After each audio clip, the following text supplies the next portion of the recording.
Yeah. I kind of hate it. Yeah. That's very dramatic. I'm Ian.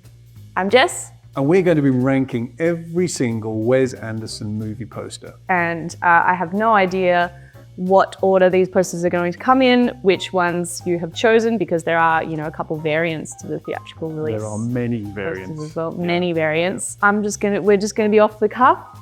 We're going to blind rank them as well, so I don't know what's coming, and I'm going to have to remember what films exist, and hopefully we remain friends. Are you ready? I think I'm ready. Okay. Yeah, let's do it.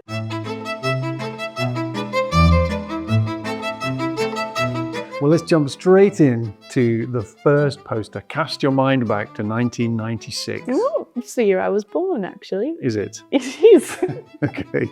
Then you might not remember this, but this was Wes Anderson's first cinematic foray. Bottle Rocket. Bottle Rocket. Okay. Wow. Oh, it's very 90s, isn't it? Okay. We're talking indie film, indie production here. Small budget, relatively speaking. We're talking in-house graphic design as opposed to some well-known graphic designer coming in and putting their stamp on things. No big agency. There was no big agency to speak of, although the film studios will have had their agency that they worked with.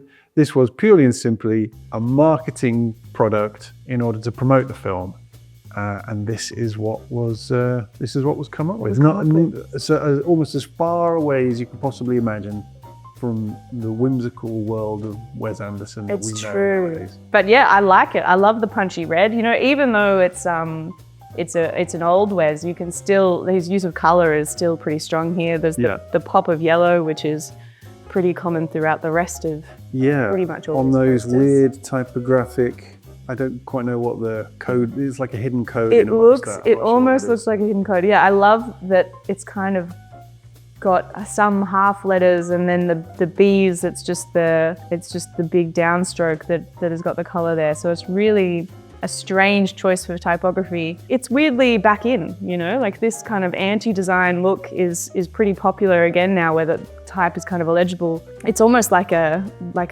party or rave poster or something. It's what I'd see today. So we're right at the beginning of our ranking process here. You've got 12 empty slots. Where are you going to put so many options, so many choices. Well, I quite like this poster, I think this is kind of timeless in the way that it still feels quite fresh today, Yeah. I'm just gonna, play it safe for now and put it smack bang in the middle at 6, I think. Okay, confident placement. Yeah, well, I don't know. We'll see what happens down the line. That might be a bad decision, given I know the immense, meticulous use of graphic design in some of his other posters, but we'll see. We're just gonna, I like it, Okay. 6 sounds good. 6 it is.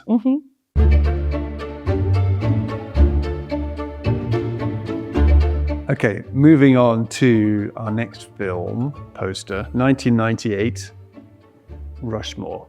It's still saying 90s, surprisingly enough. I think obviously there's a lot of, kind of Russian constructivist design influence in the fierce and the what do you call those, lime? Rays. Thank you, yeah. Which I guess is an interesting choice. I guess his character is about, making a kind of statement and a revolutionary.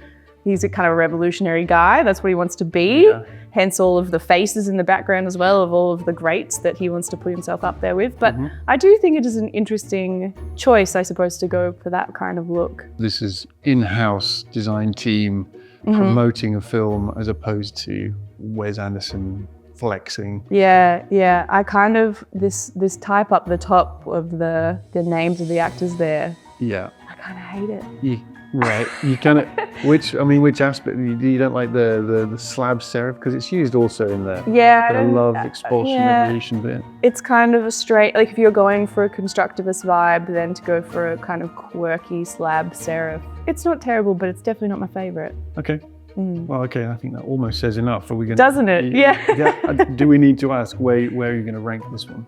Okay, let me just have a crystal ball look at what other potential posters might be coming up. There's some good ones. I know there's some good ones, which is why this kind of makes it easy, I think, to put this one at 12. Wow, okay. Yeah, I think it's just maybe a bit too much, you know? Or there's too many elements going on. 12 it is. 12 it is.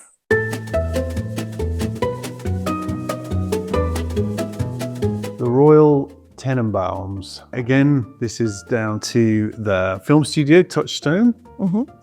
This was done in-house, so it wasn't necessarily the work of a graphic designer who was part of the production of the film, but we're definitely moving into visual tropes that we're familiar with as Wes Anderson's work. Composition, the whole casting, the featuring of the whole cast, that's a thing as well. Yeah, I mean, I do like this one. This movie is set in the 70s, right? I think New York 70s. It still kind of screams 2000s to me. Like this is giving Cheaper by the Dozen. Right.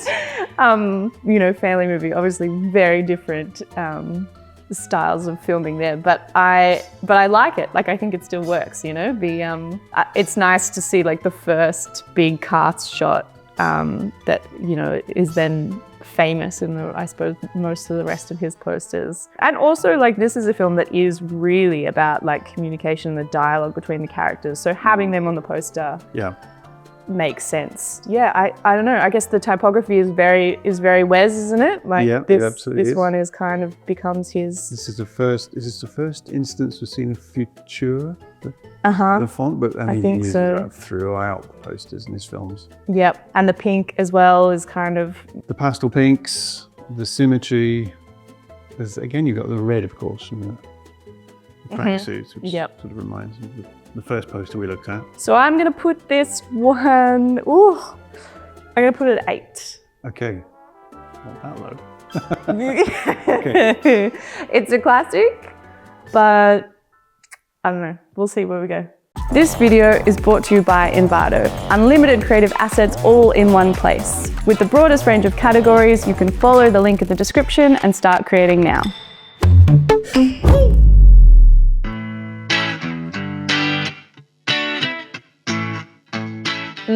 Oh yeah, this one is pretty iconic, isn't it? It is. We're getting into higher production value and definitely in terms of the graphics. And the graphics for this, a lot of the design on set was done by Eric Chase Anderson, brother of Wes Anderson. Oh, get out, okay. Also cameos in the film. Yep. And a lot of the aesthetic apparently from the poster was based on his creative input. So that's introducing that element of familiarity with his cast and his production team. Yeah, like his art department and the graphics marketing the film. Right. We've got the cast.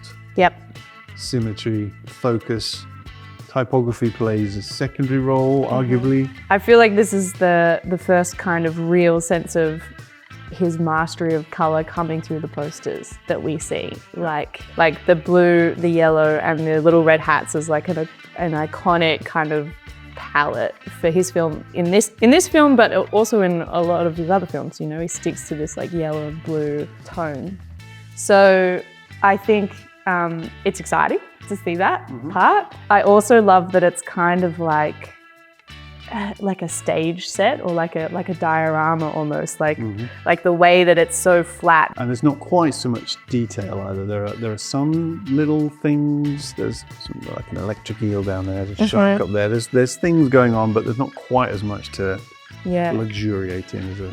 Yeah, and it almost feels kind of collagey. Like obviously the characters are rendered in this kind of old storybooky haze, and then the rest of it is kind of a mix between sort of photography and illustration that I think helps give it that kind of fake whimsy feeling, but also is quite different from I think what we end up in his style. So I think overall I like this poster, but there's a little bit too much going on, you know, the illustrative characters, the kind of photo collage background, the outline typography. I get what it's trying to do and I do like it. I think it's a good example of a really Wes-y poster. Okay. However... So you do like it, however. Can I guess where you might stick this in your ranking? Okay. So I'm going to stick it in at 5. 5. Okay. All right. Okay. Okay. Okay. Yep, let's do it. 5. Okay.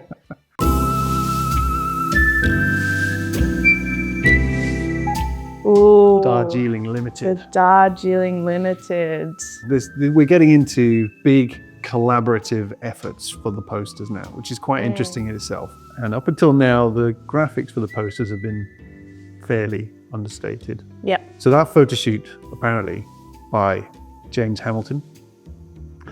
And I should just say that Eric Chase Anderson also has put his stamp on this film in all kinds of ways, with illustrations of animals on the suitcases. Suitcases, yeah, And that's great. we've got a custom typeface, although it is still based on Futura. Rick Granados was the type designer for this, I think in collaboration with the art director, Jennery Dawson. Yeah, it's familiar because it's Futura, but it's inspired by some of the hand-painted lettering that Wes Anderson witnessed in India, or the trains and the streets, and so that's where that comes from. You know, the Darjeeling Limited logo on the train making its way to the poster and vice versa, like shows this kind of connection now that's beginning with typography, in particular in his films. Yeah. This one marks the start of Wes Anderson using, how do you describe it, cultural and location-based references within the design. So his personality and his creativity, but within the context of place that thing and a time. Yes. Yep. And I think that, you know, everything's better for it. The film is better for that. The posters are better for that when you become accurate to a place. Yeah. So yeah, I think it's great. I really love the photo that they chose for this as well. The fact that they're so low and the type is so high is obviously like a very interesting choice, but it works. It is that kind of quirky Wes kind of layout. Yeah. Okay, well, I really like this one. Right. We've already taken the 5 slot. We've taken the 5 slot. Yeah, this would have probably been good in the 5. Okay. Right. Crystal ball, thinking about where I think I have to put it at 4 because it's better than The Life Aquatic. Yeah, let's put it at 4 and hope I haven't forgotten about one. I think I've ruined the ranking. Okay. We'll see. Okay, we'll see.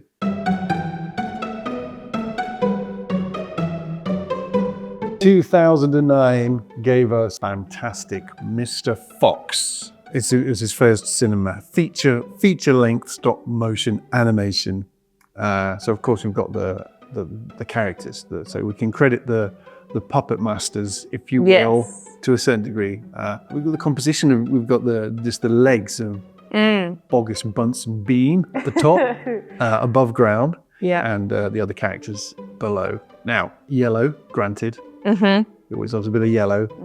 We've got a very heavy variant of Futura here, so that's all fair enough. But it's much more typical of a standard children's film cinematic poster.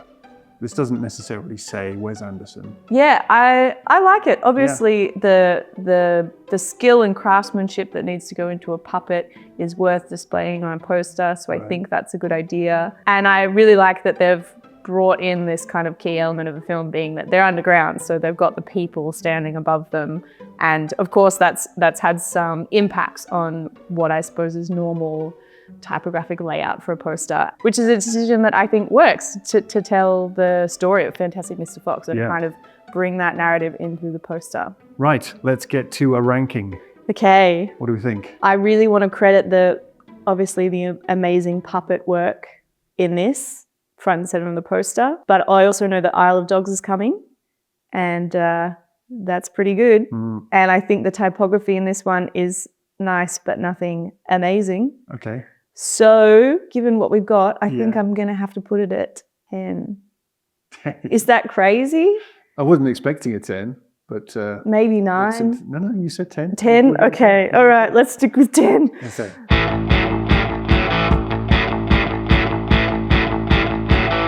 Moonrise Kingdom. Oh, yeah. Now, okay. Now we're cooking. Where to begin? I'm going to lift my notes up. There are too many names, too many details. Artwork, the painting for a kickoff.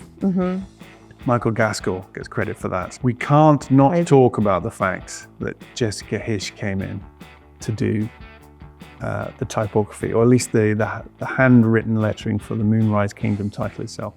In fact, there's a whole font created. She made the whole font, yeah. The whole layout, the whole atmosphere, level of detail, the colors, and the fact that the typography isn't necessarily functional in a grab your eyes kind of way or communicate something kind of way, but it definitely contributes to the atmosphere of the whole thing. Well, compared to, say, most of the other posters where we've gone big, bold, Futura typefaces, this is like a distinct total move absence away of Futura. From total absence of Futura. Yeah, and he's kind of bold, punchy type. Yes, and we've got our two small main characters in a big landscape, accentuating their adventure, isn't it? Youthfulness and naivety. Yeah. But it's just a beautiful piece of art all in all. It is, yeah. I was looking at Michael Gaskell's, his other paintings are like hyper real, amazing, like looks like a photograph landscape. So you can tell why they brought him on for this, you know, like they've gone to the best of the best for this poster. Jessica Hirsch obviously is an amazingly renowned type designer, and I love that they've gone just full in on her font that she's made and put every sort of small film credit detail up top in the font as well, even though that makes it pretty illegible. It's not like people read that stuff usually. Well, arguably. I mean, it's definitely not the kind of way of establishing a hierarchy that you'd necessarily recommend to a design student. You know, if somebody presented this, you'd say, well, that was an interesting choice, but it works. Yeah, I love this one. It's difficult, but I think, well, maybe it's not difficult, maybe it's easy to rank this one. Yeah. I think I'm going to put it at 3. It's a high one. My goodness, a 3. That leaves just 2 top spots. It does. Are you sure? I think I'm sure, yeah. I think I'm sure. Why? Do you think I should be shaking in my boots? I mean, there are some crackers coming up. So. There are some crackers. But this is well worthy of a high rank. This is extremely worthy of a high rank. Yeah, this one is beautiful. 3 it is. Yeah.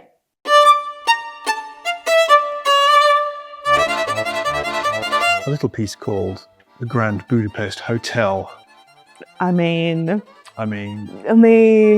It marks a significant change, I think, in the relationship between designers, artists, actors, directors, and everybody on set. And the way the posters are an equal reflection of teamwork and keeping that whole thing together. There's no Futura in this. Instead they use Archer font, which is far more reminiscent of that European. For the Grand Budapest one, or the all of it actually. The hotel sign, which has that slightly handmade look about it. Yeah. But it's the Archer font, and all the other typography is sort of set in a more sort of traditional digital way. You're looking at 0 cast members. The windows, I mean, they all tell a story. So there's just so much going on. And of course, there's a general aesthetic, the pastels and colors and just the whole Wes Anderson thing about it. Obviously, the hotel is the main character in this movie. And so putting that front and center on the poster makes a lot of sense. I also just love that they've used the miniature from the film as the way that they've rendered this. You know, they could have drawn it, they could have taken a photo of the set of the real building. There's a lot they could have done here, but they chose to hero the miniature work on this film, which is another integral part of the rest of this film that I think is super beautiful and should be shown off. I also love the typography. This was hand cut and lettered by Annie Atkins, who of course is like a legend in film design now from this film. The rest of the graphics in this film, you know, the Mendel's box, the telegram slips of papers covered in blood that become real narrative devices throughout the film, has kind of really put like graphic design and film on the map. It's kind of oddly perfect. Yeah. Okay, if we move into ranking it. Bearing in mind the gaps in the rank. Given that it's like amazing typography, the colors are distinctly Wes. We're using artisanal craft of many kinds, painting, miniature, all these things that he was famous for. I think I have to put this one at number 1. I think that's entirely fair. Do you think it's fair? I think Okay, it's good. entirely fair. Great. I mean, this becomes the baseline for his It posters does. from this point, doesn't Yeah, it? So it does. there we go.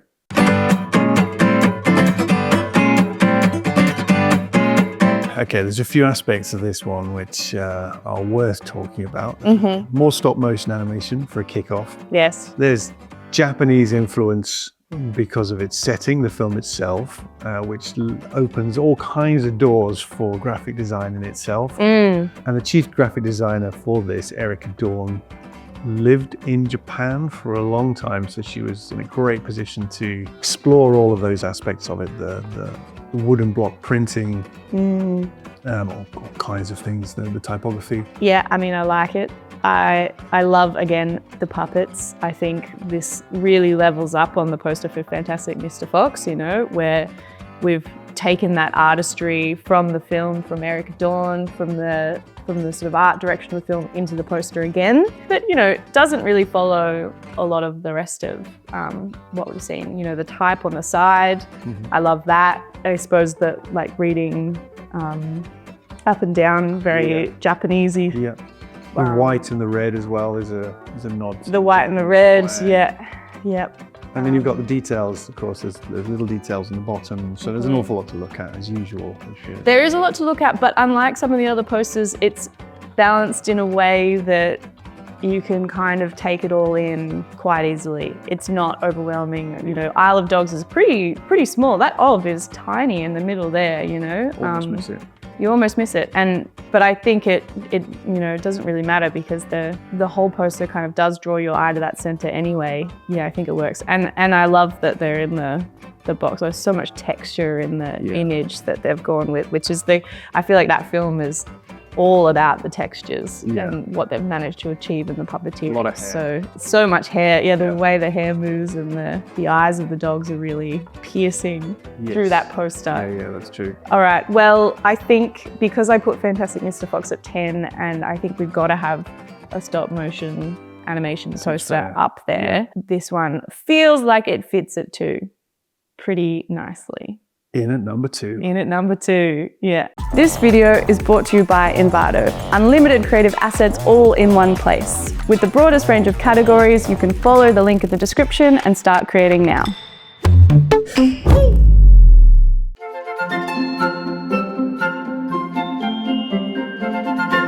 The French Dispatch. Okay, the French Dispatch. Well, this is a good poster too. It's a good poster. It's entirely illustrative. Yes. And this was illustrated by a Spanish or Catalonian illustrator by the name of Javi Aznares.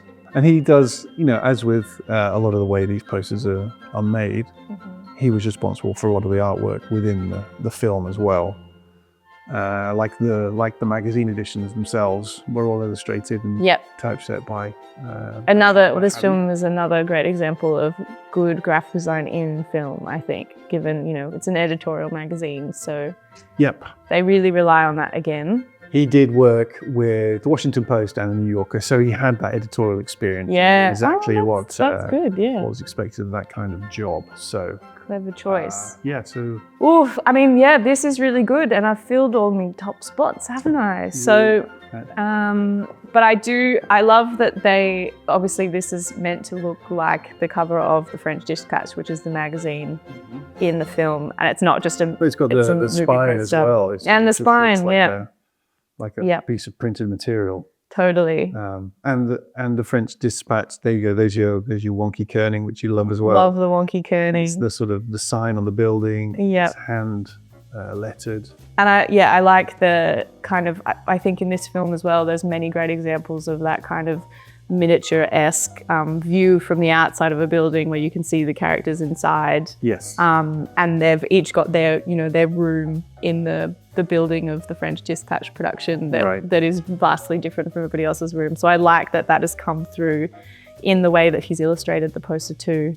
Yeah. And it solves that challenge of having to get all the cast onto the poster somehow. Yeah. without overplaying some names over others. Exactly. It tells those stories and it presents enough to be Yep. looking at. I think we're going to have to put it at 7 because it can't go any lower than that. But then what's next? Yikes.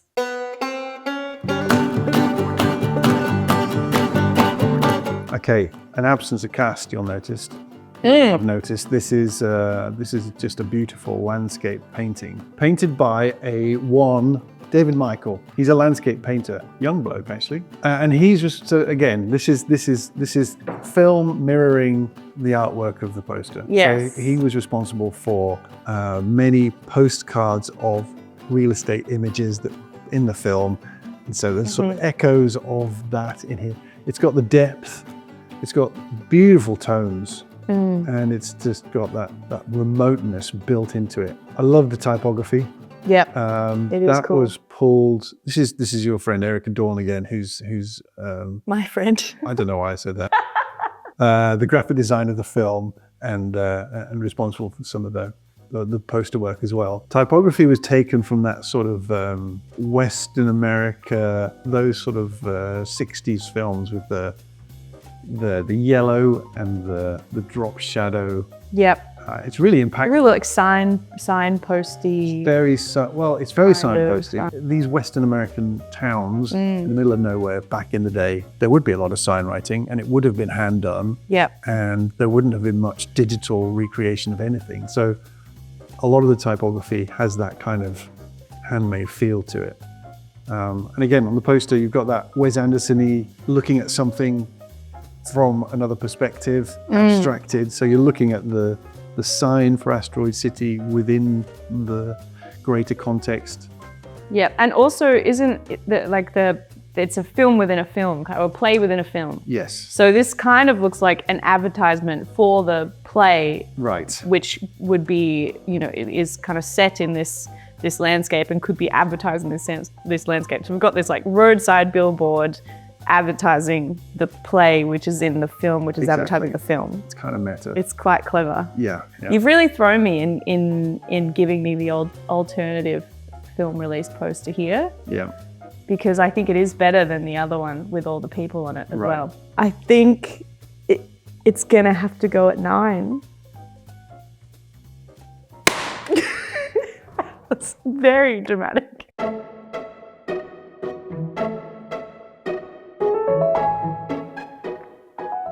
Are you okay? Yep. So moving on to our next and final poster, Final poster. Oh, which okay. you've already said is going to feature in slot 11. It's yes. The Phoenician Scheme. The Phoenician Scheme. We know a little bit about the film from the trailer. Yes. Yep. It's a move away from any standard typography you've seen in any of Wes Anderson's posters before now. Yeah. It's cast members on photographs on the wall. Mm-hmm. It's very graphic, isn't it? I feel like a lot of these posters, the more recent ones, will very, using these like hand-done methods. Like the Budapest Hotel is like hand-cut lettering. We've got, even in Asteroids City, the one you showed me, it's part of an illustration. And this is like, there's not even any kind of texture on there. It's flat, it's graphic. Is that typography right up at the top with no margin? Is that meant to be like that? Or is that the crop on this? I think so. It's the same with all the other language variants of the poster. Okay. This is a Phoenician choice. It's a deliberate typesetting. I also love how it exactly lines up with the tile in the background. Like it is a real decision to have chucked that type right up there. Yeah, and it's really unusual because all of the other posters we've looked at, type plays a secondary role and the image is what's the main center of attention, and this is all about type. Yeah, really tight margins or no margins, and then differential kind of spacing, and the kerning being so different across all of them as well, feels kind of anti-designy, which has kind of been the hot thing for the last little bit too. So where are we going to put the Phoenician Scheme? In 11? Well, I think I might need to do some reshuffling. Am I allowed? Sure. Okay.